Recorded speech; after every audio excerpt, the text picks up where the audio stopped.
عبود اللي بوفاة أبي كان الأب بالبيت، وفوق كل هالاعتبارات وكل هالمحبة وكل الأخوة اللي بيناتنا أنا كنت آكل هم يارا أكثر منه صراحة.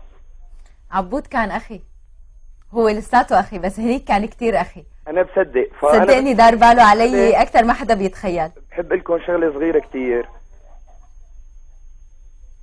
تفضل. أنا بعرف العالم كلها بالقلوب عم تتمنى، والعالم كلها بقلوبها عم بتصلي، وفي عالم رفعت لهم صلوات.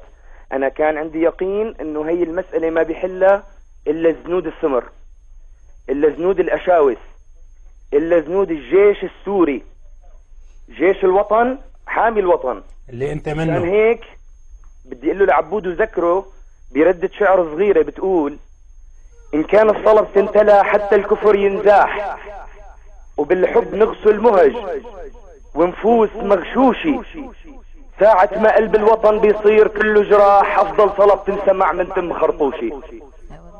استمتم. الله يحميهم يا رب. والحمد لله على السلامة وبانتظاركم الله يحميهم إن شاء الله قريبا جدا. شكرا جزيلا لك، شكرا لمشاعرك الطيبة.